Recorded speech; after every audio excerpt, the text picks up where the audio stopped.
എനിക്കിനി ഇതിൽ കൂടുതൽ ഒറ്റയ്ക്കിരിക്കാൻ വയ്യ. സത്യം പറഞ്ഞ ഇത് വല്ലാത്ത കഷ്ടമാ. എനിക്ക് എന്നോട് തന്നെ ഒരുതരം വെറുപ്പും ദേഷ്യമൊക്കെ തോന്നുക. ദേ നോക്ക്, നീ എന്താ അവളെ ഡിവോഴ്സ് ചെയ്യാത്തത്? നിങ്ങളുടെ രണ്ടുപേരുടെയും കല്യാണം കഴിഞ്ഞിട്ട് ഇപ്പൊ 5 വർഷമായില്ലേ?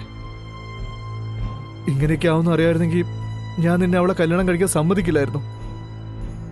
നോക്ക്, എന്റെ അച്ഛൻ്റെ അമ്മയുടെ വാക്ക് കേട്ട് അവളെ വിവാഹം കഴിച്ചു. ഇപ്പൊ നീ പറയുന്നത് കൊണ്ട് തീർച്ചയായിട്ടും അവളെ ഞാൻ ഡൈവേഴ്സ് ചെയ്യും. പക്ഷെ എന്തെങ്കിലും കാരണം വേണ്ടേ? അങ്ങനെ ഒരു കുറ്റവും ഞാൻ അവളെ കാണുന്നേ ഇല്ല. നോക്ക്, സമയം വെറുതെ കളയരുത്. ഇതിനുവേണ്ടി എത്ര നാളായി കാത്തിരിക്കുക? എത്ര രാത്രികൾ ഉറങ്ങാതെ സങ്കടപ്പെട്ടിട്ടിരുന്നു.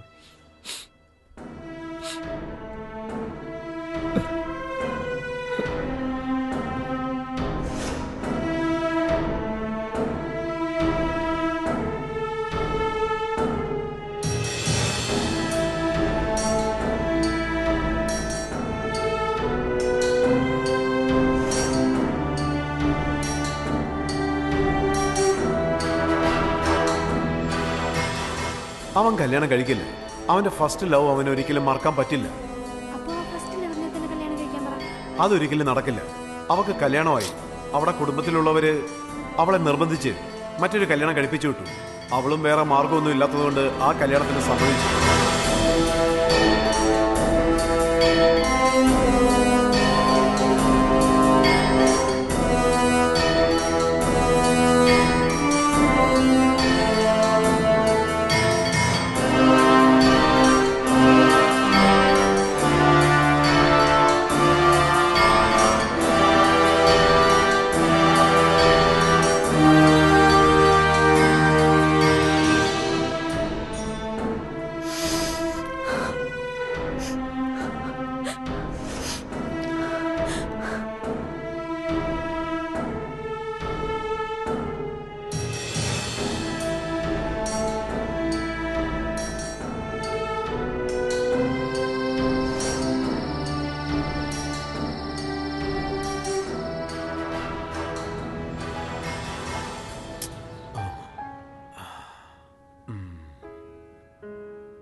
അല്ല, ഇന്നലെ രാത്രി മുഴുവൻ നിങ്ങൾ എവിടെയായിരുന്നു?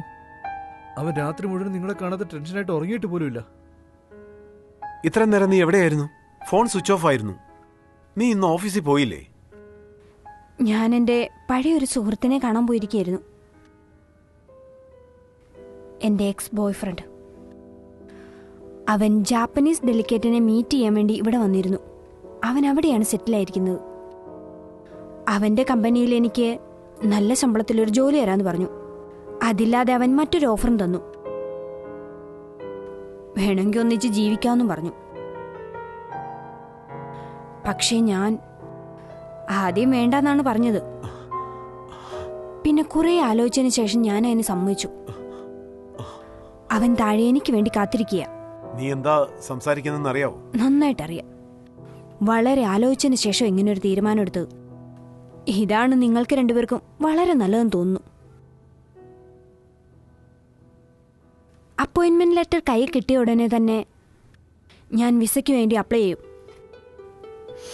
അത് വരുന്നതുവരെ ഞാൻ ഇവിടെ താമസിക്കും. ഇപ്പോൾ ഞാൻ പോയി എൻ്റെ ലഗേജൊക്കെ പാക്ക് ചെയ്യാം. പിന്നൊരു കാര്യം, നമ്മളൊരു 6 മാസം ഒറ്റയ്ക്ക് ജീവിക്കുകയാണെങ്കിൽ നമുക്ക് ഡിവോഴ്സിന് അപ്ലൈ ചെയ്യാം. നീ ഈ ചെയ്യുന്നത് ശരിയല്ല താനിയ.